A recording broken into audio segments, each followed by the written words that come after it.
La insoportable levedad del ser, publicada en 1984 por el autor checo-francés Milan Kundera, es una novela que explora la naturaleza del amor, el sexo y la existencia.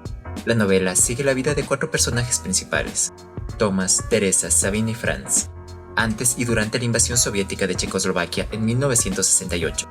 Profundiza en sus relaciones interconectadas y explora cuestiones filosóficas sobre el peso de las elecciones individuales y los dilemas existenciales que enfrentan los individuos en un mundo marcado por cambios históricos y personales. La obra de Kundera está fuertemente influenciada por el existencialismo y el concepto del eterno retorno. La novela fue adaptada al cine y protagonizada por Daniel Day-Lewis y Juliette Binoche en 1988. En este trabajo no hay un resumen de la novela porque te invito a que la leas. Eso no me va a impedir dar spoilers sobre la trama. Lo que escucharás a continuación es un estudio sobre las circunstancias que rodearon al libro y su autor, así como mis reflexiones sobre cada tema que la novela aborda.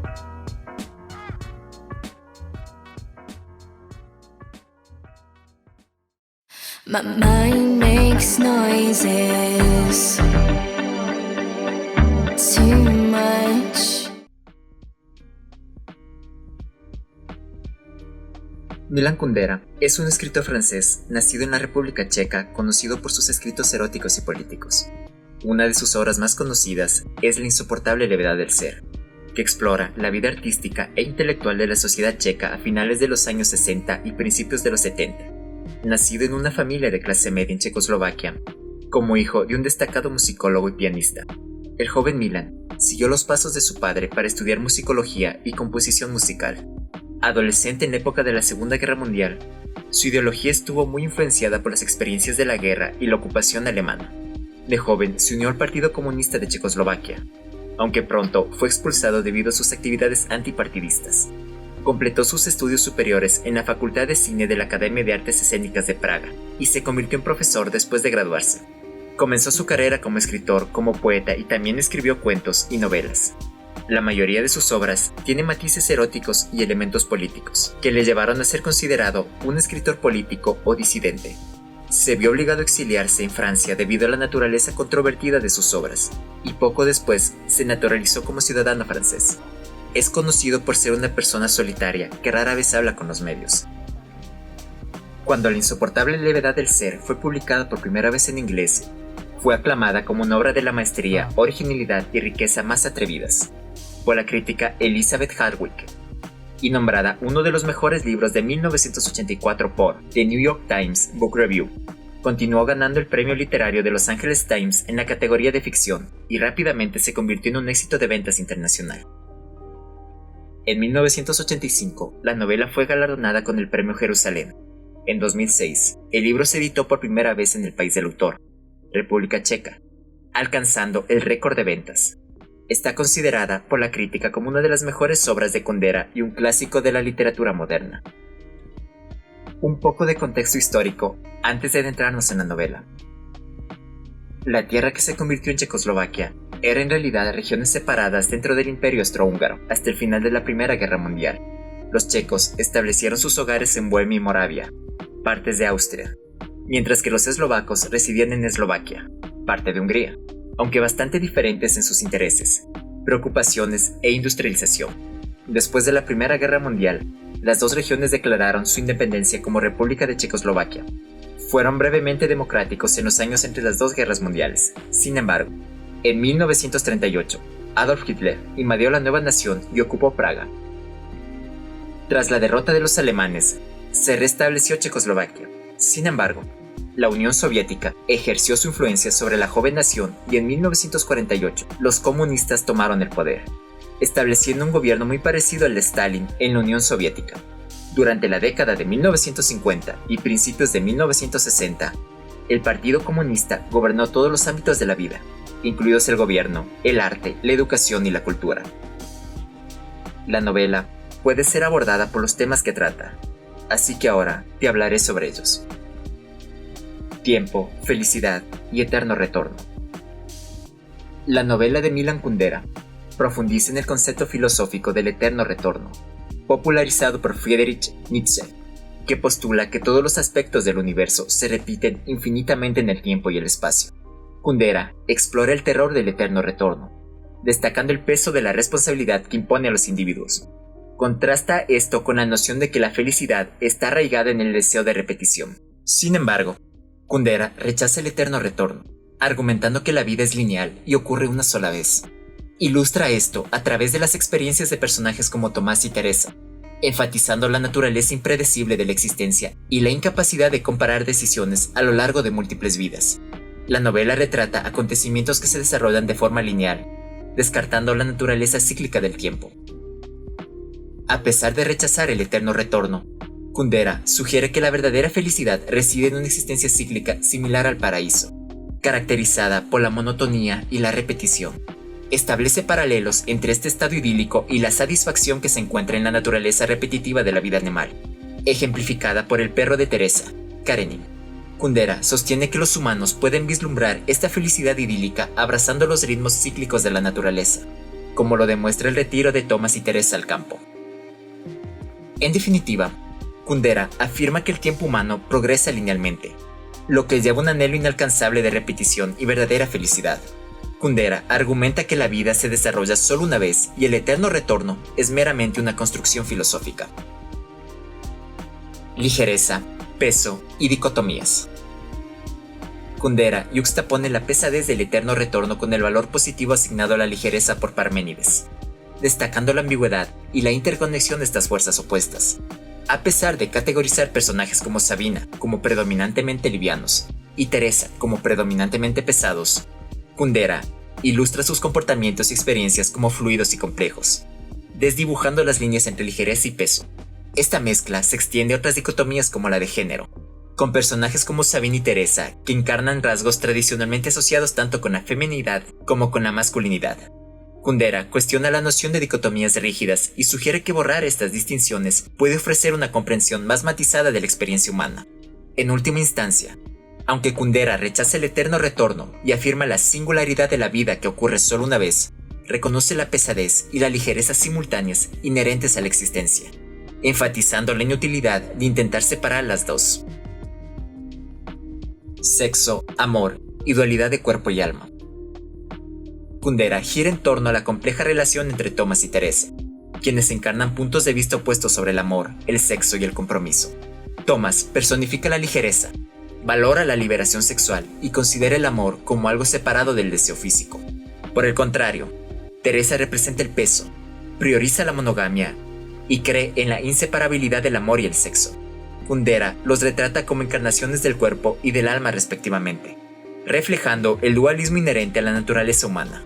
Sin embargo, a pesar de su aparente dicotomía, Kundera sugiere que la división entre cuerpo y alma no es absoluta, como lo demuestran sus experiencias entrelazadas y sus deseos conflictivos. El intento de Teresa de desconectar el sexo del amor y la lucha de Tomás por reconciliar su infidelidad con sus sentimientos por Teresa ilustran los límites borrosos entre estos dos aspectos de la existencia humana.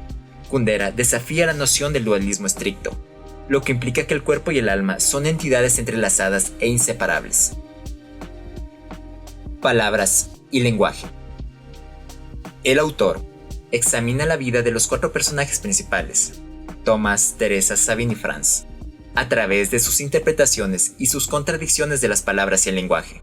Tomás y Teresa definen el sexo de manera diferente y como ya se trató en el apartado anterior. De manera similar, la esposa de Franz, Marie-Claude, y Sabina no están de acuerdo sobre la naturaleza subjetiva de la palabra feo, destacando la inestabilidad del lenguaje. Kundera explora las distintas definiciones de la palabra compasión en diferentes idiomas, demostrando cómo los significados cambian y evolucionan según los contextos lingüísticos y culturales. Además, ilustra la ambigüedad de las palabras a través de un diccionario de términos incomprendidos intercambiados entre Sabine y Franz, revelando cómo las interpretaciones difieren incluso entre individuos. A pesar de los esfuerzos académicos de Franz en el lenguaje, finalmente concluye que las palabras son imprecisas y sus significados fugaces, enfatizando la inestabilidad inherente del lenguaje y la naturaleza siempre cambiante de la comunicación humana. Poder, política y desigualdad. Aquí se profundiza en el tema omnipresente del poder, tanto en contextos políticos como en relaciones personales. Con el telón de fondo de la primavera de Praga a finales de la década de 1960 en Checoslovaquia, La novela explora cómo se desarrollan las dinámicas de poder en las vidas de sus personajes principales. El descubrimiento de Teresa de la infidelidad de Thomas y el posterior intento de suicidio resaltan la dinámica de poder desigual en su relación, reflejando el desequilibrio de poder entre Checoslovaquia y la Unión Soviética durante la agitación política. Kundera sostiene que la verdadera igualdad, ya sea en política o en el amor, es inalcanzable debido a la presencia inherente de desequilibrios de poder. La novela ilustra el poder absoluto del comunismo y la Unión Soviética sobre Checoslovaquia. A pesar de las afirmaciones de desigualdad, existen ejemplos como el del padre de Teresa, que enfrenta prisión por hablar en contra del régimen. Incluso dentro de las relaciones personales, como las que existen entre Thomas y sus socios, las diferencias de poder son evidentes, y una de las partes siempre ejerce el control. Esta distribución desigual del poder se extiende a las relaciones sexuales, donde una persona suele tener autoridad sobre la otra. Sin embargo, Kundera también explora cómo la dinámica de poder puede cambiar con el tiempo, como se ve en la inversión de poder entre Teresa y Thomas hacia el final de la novela. A pesar de este cambio, Kundera sugiere que la verdadera igualdad sigue siendo difícil de alcanzar, ya que los desequilibrios de poder persisten en varios aspectos de la vida. Kitsch. Kundera dedica considerablemente energía a definir, describir e investigar el papel del kitsch en la sociedad comunista. Kitsch es una palabra alemana que en términos generales significa arte inferior, sentimental y o vulgar. Aunque el kitsch pretende tener un propósito estético, tiende a simplificar ideas y pensamientos complicados en formas estereotipadas y fácilmente comerciables. El kitsch apela a las masas y el mínimo común denominador. Es el mundo de la poesía de las tarjetas de felicitación y del Elvis de terciopelo. Para que el kitsch sea kitsch, debe poder evocar una respuesta emocional que, según el libro, las multitudes puedan compartir. El kitsch es entonces esencial para el control emocional e intelectual de una población en una cultura totalitaria.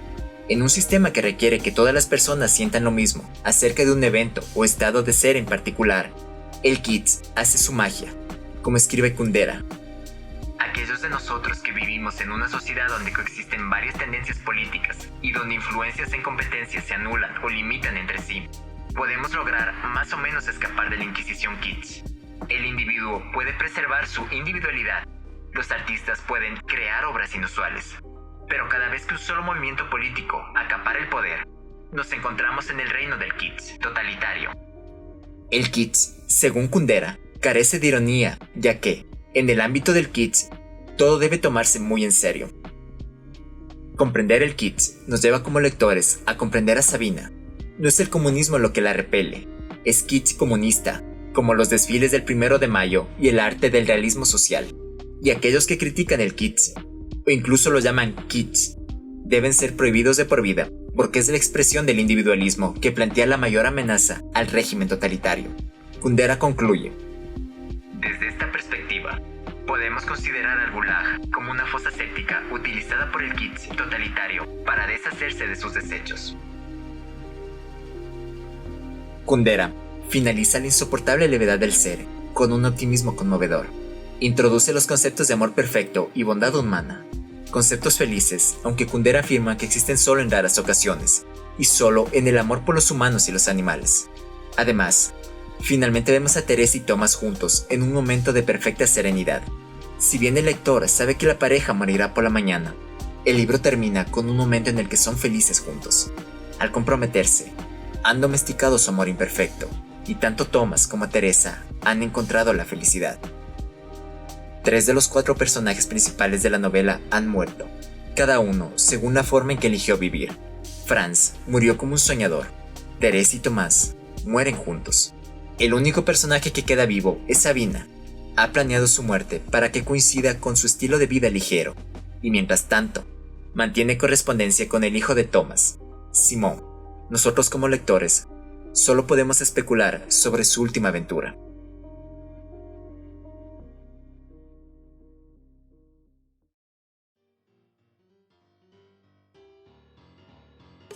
Este video ha sido escrito, narrado y montado por quien te habla, Astrian. Eres libre de dejar un like, suscribirte, comentar o compartir. Si estos momentos conmigo te entretuvieron o te dieron algo que pensar, la meta ha sido alcanzada y me siento muy satisfecho. Por último, te dejo mis redes por si quieres pasarte a saludar y unas cuantas sugerencias más. Hasta la siguiente vez que nos encontremos. Adiós.